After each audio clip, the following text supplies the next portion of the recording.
cold, I am emotionless, I am zen, at peace, ready for war. You've got to be a little bit gone to it. You're not all there.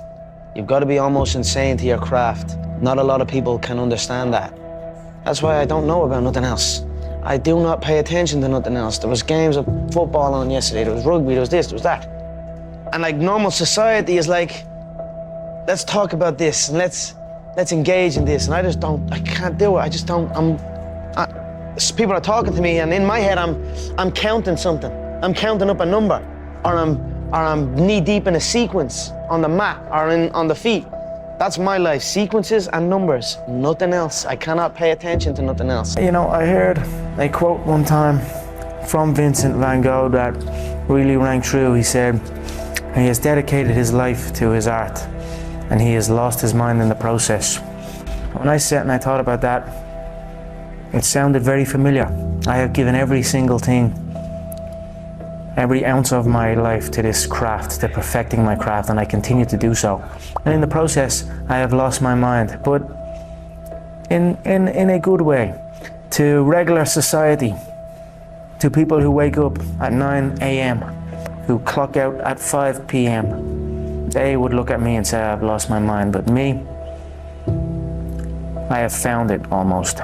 Your lack of commitment is almost an insult to the people who believe in you, and that's what I'm trying to tell myself. I said, there's people who believe in me, so this is what I'm telling myself right now, today. There's people that believe in me, and me having this half commitment, it's not what the fuck I am. It's not what my people. It's not what the people who believe in me deserve. And I want to give back to the people who believe in me and give them that belief, and prove that belief correct. So that's where we're at now, and let's see where it goes. What makes you such a good fighter? I don't know, I'm just curious about it. I'm curious about it. It's never, it's in my head 24/7. There's nothing else I can think. I don't think about nothing else. And that's it. I'm just curiously fascinated with it, and I can't stop thinking about it. Everything I do in my life is related to this. I don't do nothing else if it's not got to do with fighting. You know what I mean? And that is why. You know what I mean? To be truly good at something, all you've got to do is show up. Is that not unhealthy? I don't know. Do I look unhealthy? Take a look at this physique. I'm in phenomenal shape, in body and mind. To me, what's unhealthy is living an unhealthy life. To me, what's unhealthy is getting up and going through the same day, every day of your life, 9 to 5, in an office or in a... You know what I mean? That's unhealthy. That beats your mind. I don't work. I love what I do. And that's why I'm doing what I love. You know what I mean? That's why it's become a career for me, because I love it. I love what I do. So, I don't think it's unhealthy.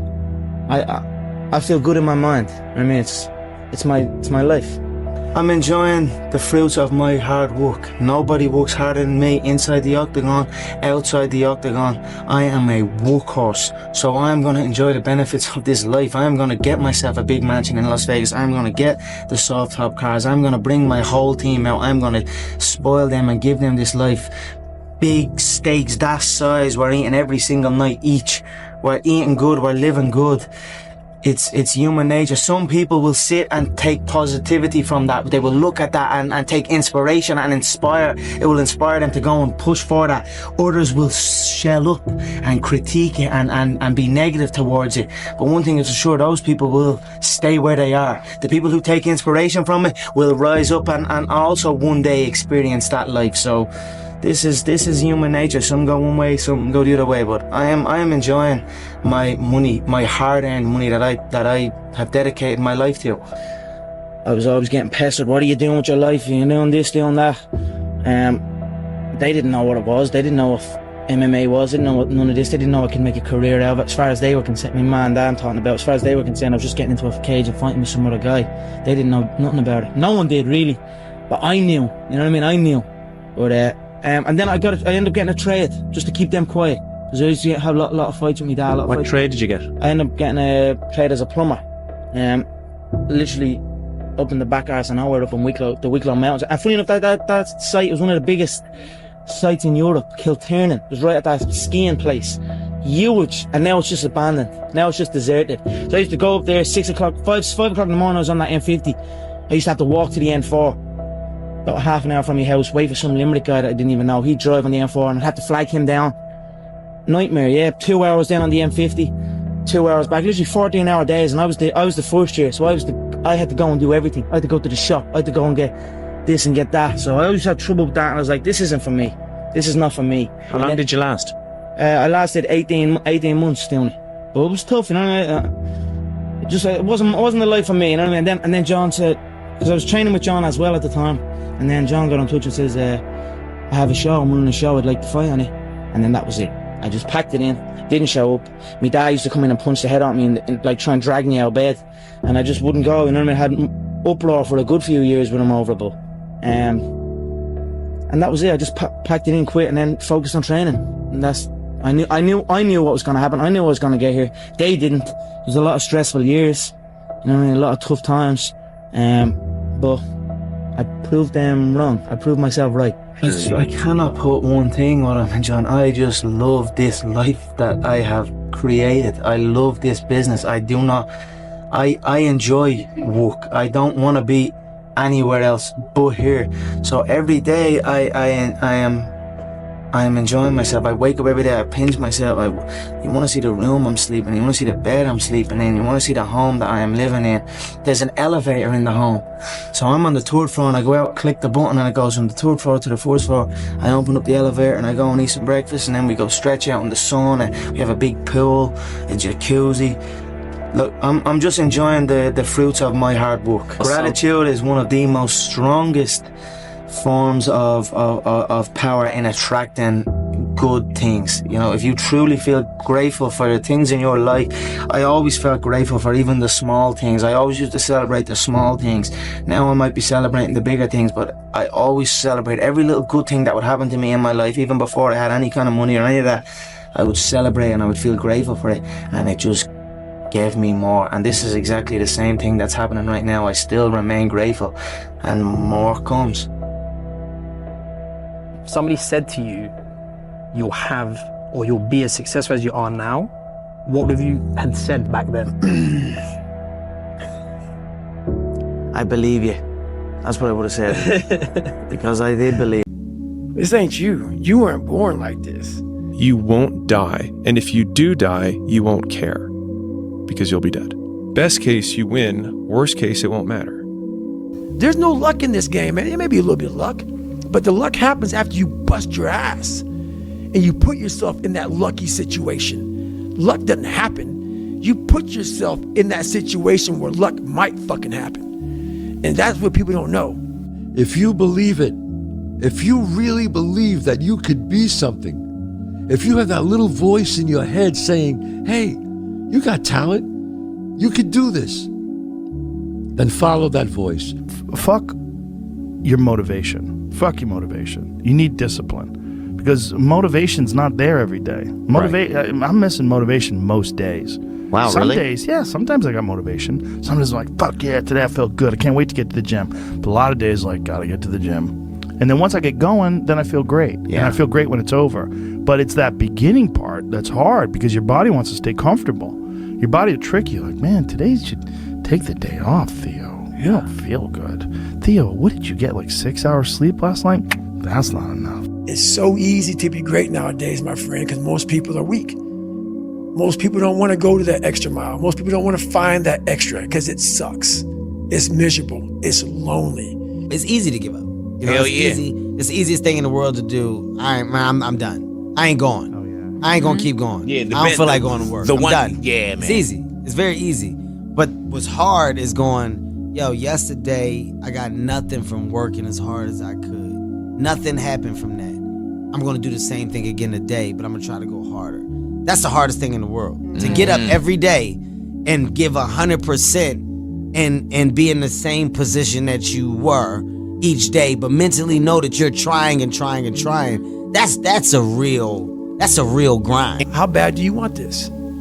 If it's as bad as you want to live or breathe or sleep, whatever the hell it may be, I can work with you. But a lot of people, most people don't want it that badly, which is why they always ask the question, man, how did you get to where you are? You know how to do it. You know exactly how to be you or how to be me. You don't want to do it. Like, I want to see what you do when you're tired. Let me see how you push yourself. Come on, man. Get up. Get up again tomorrow. Get up again tomorrow. Get up again tomorrow. the next day. Get up, get up, get up, get up. Keep going. How long can you maintain a positive attitude? There's no hacks, bro. It's you against you. You against you. And if you misunderstand that, you have a real problem. You wake up, right to work. Immediately your mind is in action. No one wants to do that. No one. And I don't blame them. But don't be mad when you're laying there in your fucking bed and you're in the fucking hospital and you're 70, 80, 90 years old and you're thinking, man, I feel like I didn't fucking do something. Because you did. You didn't do it. You didn't do shit. You may have lived a great life, man, but you're always gonna feel empty inside. I don't feel empty. The life you want is on the other side of a few hard conversations, and you're living a life you hate because you're too afraid to have them. I think about that a lot. Hard times create hard men. Hard men create soft times. Soft times create soft men. Soft men create hard times. We are now around soft men in hard times. There's a moment when every boy realizes no one's coming to save him. And that's when he becomes a man. And some boys never get there and stay children forever. You should be a monster. He said you should be a monster, you should be ruthlessly ambitious, and then learn how to control it. And it's that old expression, it's better to be a warrior in a garden than a gardener in a war. Okay, how good you are in anything, you don't have discipline, you ain't nobody. Right. You're nothing without discipline, because you give up under the slightest struggle without discipline. 100%. Told me discipline is doing what you hate to do, but do it like you love it. Doing what you hate to do, but do it like you love it. That is a great quote. I'm gonna have setbacks, I know. But if I'm feeling bad, that doesn't mean I'm doing bad. That doesn't mean I am bad. That doesn't mean that I can't still take some action. Because yeah, nothing changes and nothing changes, man. It's time to get back to work. Stop hearing yourself talk. Get off the podcast. Don't be on social media too much. Cut out all the fucking noise. Get back to the fucking mental lab. I'd say one of the strongest mental frames that has got me through my hardest times is thinking this will be the story that I will one day tell. And that means the harder it is, the bigger the dragon, the more epic the story, and by consequence, the more epic the hero. The fear is never reaching your potential. That's it. That always falling short, always quitting before you're done, always procrastinating, always not doing the right thing. And then one day you're an old man. Yep. And you look back and go, God, I could have been great. Yep. I could have been great. It's time to stay focused. It's time to decide, fuck clubs, fuck partying, fuck trying to fit in and socialize, rub elbows with everybody so people can stop calling you weird. Why are you so antisocial? Because I'm trying to get it. Why are you staying on the basketball court so much? Because I'm trying to get it. Why are you out there practicing in the hot sun when ain't nobody else out there? Because I'm trying to get it. Why are you not clubbing like every time I text you and invite you to go do something fun and cool, you always studying? Because I'm trying to get it. Let me tell you something, homie. Forward. You can only connect them looking backwards. So you have to trust that the dots will somehow connect in your future. You have to trust in something, your gut, destiny, life, karma, whatever. Because believing that the dots will connect down the road will give you the confidence to follow your heart, even when it leads you off the well-worn path. And that will make all the difference. Your time is limited, so don't waste it living someone else's life. Don't be trapped by dogma, which is living with the results of other people's thinking. Don't let the noise of others' opinions drown out your own inner voice. You've got to find what you love, and that is as true for work as it is for your lovers. Your work is going to fill a large part of your life, and the only way to be truly satisfied is to do what you believe is great work. And the only way to do great work is to love what you do. If you haven't found it yet, keep looking and don't settle. Have the courage to follow your heart and intuition. They somehow already know what you truly want to become. That you're going to have some ups and you're going to have some downs. Most people give up on themselves easily. You know the human spirit is powerful. There's nothing as powerful. It's hard to kill the human spirit. Anybody can feel good when they have their health, their bills are paid, they have happy relationships. Anybody can be positive then. Anybody can have a larger vision then. Anybody can have faith under those kinds of circumstances.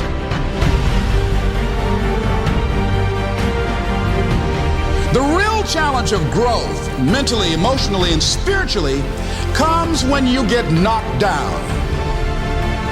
It takes courage to act. Part of being hungry when you've been defeated, it takes courage to start over again.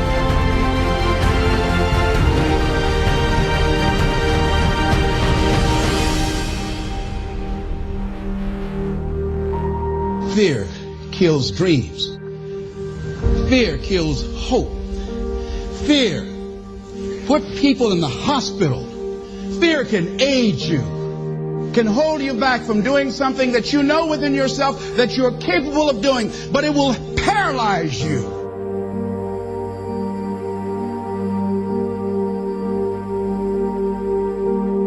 At the end of your feelings is nothing, but at the end of every principle is a promise. Behind your little feelings, it might not be absolutely nothing at the end of your little feelings, but behind every principle is a promise. And some of you in your life, the reason why you're not at your goal right now, because you just all about your feelings. You all on your feelings. You don't feel like waking up. So who does? Every day you say no to your dreams, you might be pushing your dreams back a whole 6 months, a whole year. That one single day, that one day you didn't get up could have pushed your stuff back I don't know how long. Don't allow your emotions to control you. We are emotional, but you want to begin to discipline your emotion. If you don't discipline and contain your emotions, they will use you.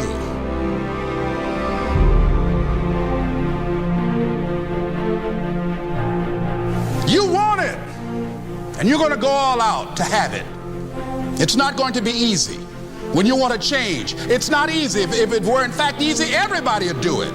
But if you're serious, you'll go all out.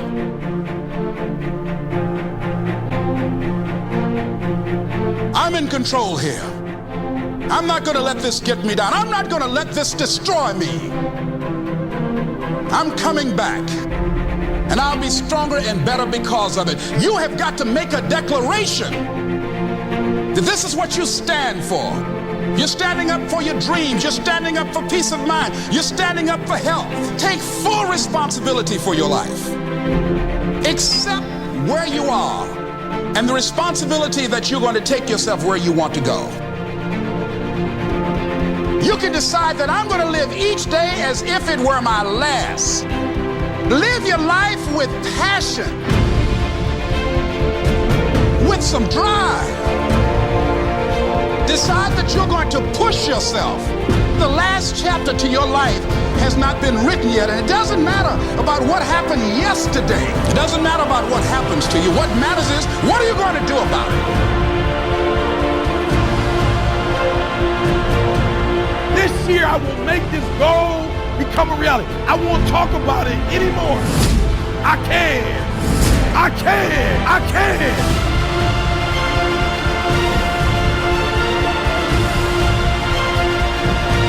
Surroundings when I'm locked in. Like, I can't hear anyone. I can't, think of anything besides the game.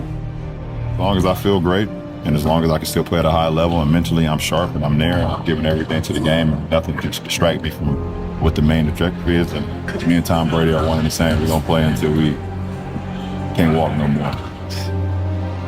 It's tunnel vision. Right now, I'm just so, my mindset's on a whole nother level. Nothing could distract me. Nothing could get me off my game. You know, basketball for me was the most important thing. So everything I saw, whether it was TV shows, whether it was books I read, people I talked to, everything was done to try to learn how to become a better basketball player. Everything. And so when you have that point of view, then literally the world becomes your library to help you to become better at your craft. seeing this guy, he's so freaking determined to say, I came and gave everything I had, and I'm gonna give it till the last freaking second. That's what you did. Trivial things weren't gonna pull my attention. Can I get to that level? I don't know, but let's find out. Whatever I'm afraid to do, I do it. Anything I'm afraid of, I confront it. And that's my personality. Like right now, I'm scared to death. But as the fight gets closer, the less nervous I become because it's reality. And in reality, I'm invincible. Before the game, I could be nervous. I'm pretty much nervous at every game. But once the ball goes up for the jump ball, I think all that nervousness just kind of goes away, and I revert back to things that I've practiced, things that seem to be very routine, and I'm very comfortable in that environment. How many people wouldn't give up a right arm to try to do something like that? How many people can do it the way you do it, though? Depends on how much you practice. I had a purpose. I wanted to be one of the best basketball players to ever play. And anything else that was outside of that lane, I didn't have time for. It has to do with the emotional space that you can put yourself in. It's all about focus. I don't care who you are, where you're from, doesn't matter. It's having a focus and having a purpose. Right? You wake up every single day to get better today than you were yesterday. Right? You try to reach your full potential by getting better every single day, and that's the quest. But in order for me to actually fulfill my commitment and my gifts and fulfill what I think I can become, I have to be able to tap into the process. Start in the middle and go straight down, okay? And I went straight down and then down and then down. I'd like to believe that I could look in the mirror and tell myself I'm great and then I'd feel it. But if you're destroying yourself the other 23 hours and 56 minutes, the self-talk isn't gonna matter. Rich people do not value money the way poor people do. I think a lot of us, if we grew up poor, we believe it takes money to make money. Our parents told us that.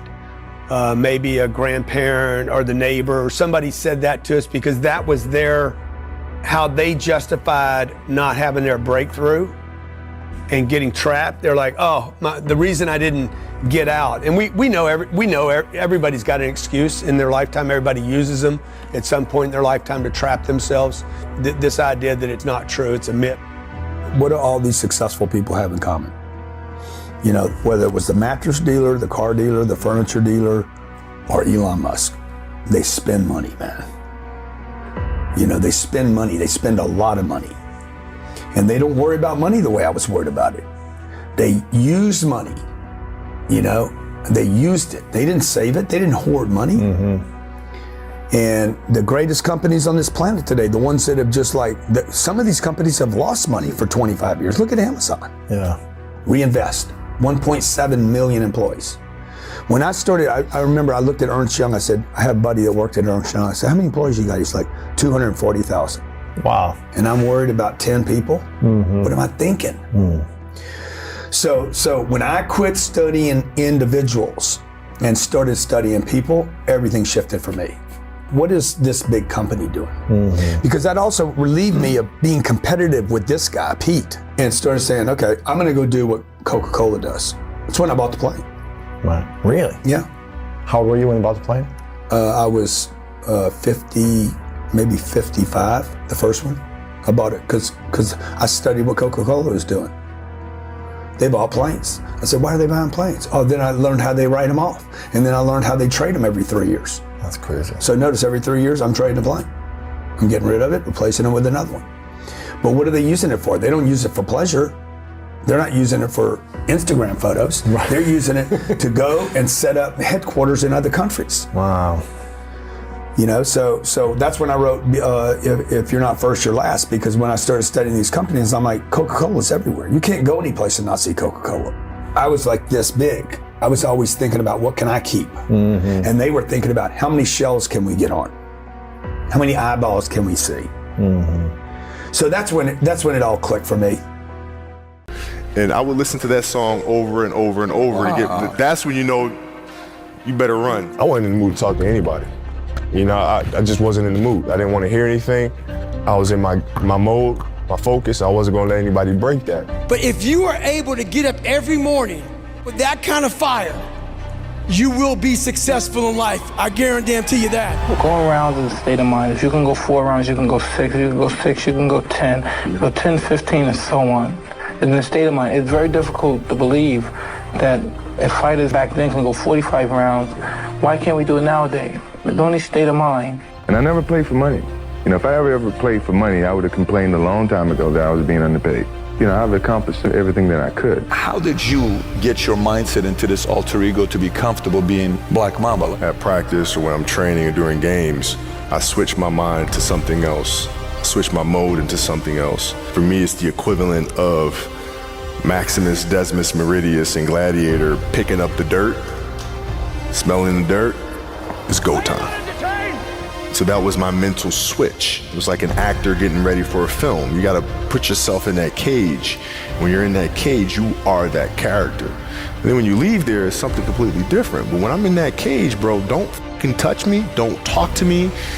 Just leave me alone. How do I find my thing? I'm a big fan of being directionally correct rather than absolutely correct. And so I think what happens is most people are trying to find the perfect answer when they have no perspective from which to make a judgment. They're trying to find the perfect thing to do when they haven't done anything. So how would you have perspective to make a judgment? Work is never fun until you're good at it. And so when you begin at a job, it may take you a year or two of hard work to become good at what you're doing. Then it becomes fun. Then it becomes your passion. And many people say, oh, find my passion, find my passion. No, do your job right well and do it really well and get really good at it. I was talking to her about how people get sober, and the conversation turned to how do young people find their purpose. It's very interesting. She said, let's talk about finding purpose. Everyone nowadays wants to know what their purpose is. She said, the way you find your purpose is by going out onto your front lawn and seeing if the leaves need to be raked. Sounds familiar, right? You find purpose by figuring out how you can be of use at progressively larger and larger spheres away from yourself. Doing And that, the present. And in doing that, you start to hear the calling and you find your purpose. Why am I here? I have this one life, this precious, precious life, and as you know, this life is not a rehearsal for something else. This is the real one. You say to yourself, what am I going to do with my life? Why am I here? What are my unique talents and abilities? Look back into your life and ask yourself, what is it that you've done in the past that you most enjoyed? What is it that you've done in the past that comes easy to you, but which may be difficult to others? What subjects did you do the best at in school? What are the things that interest you the most? Number one question I get is from particularly younger people saying, I don't really understand what my life's task is. I call that a master your life's task. Please help me, Robert. You have to be patient. It's not going to come like a light bulb in your head. I was meant to do this. I was meant to write the 48 Laws of Power. That's not how it works. So I like to tell people to go back to their early childhood memories of things that really excited them before they got mixed up with parents and teachers and all that, other people telling them stuff.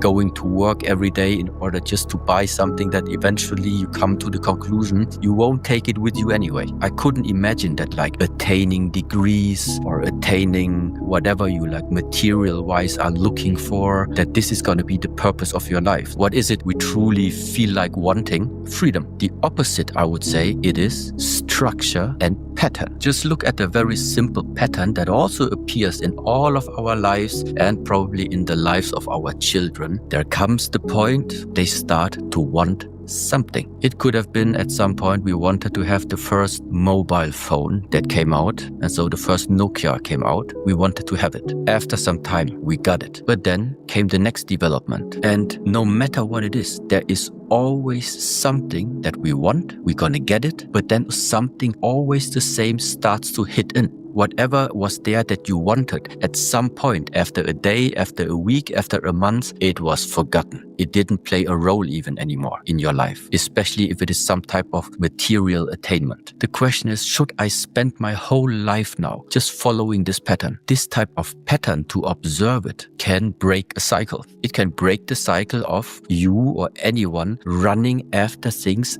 unconsciously because you are caught inside a pattern, which at some point is just very, very senseless. Risks. Nothing. Nelson Mandela said, there is no passion to be found playing small and settling for a life that's less than the one you're capable of living. Now, I'm sure in your experiences in school and applying to college and picking your major and deciding what you want to do with life, I'm sure people have told you to make sure you have something to fall back on. Make sure you got something to fall back on, honey. But I never understood that concept. having something to fall back on. If I'm going to fall, I don't want to fall back on anything. I want to fall forward. I figure at least this way I'll see what I'm going to hit. Without consistency, you'll never finish.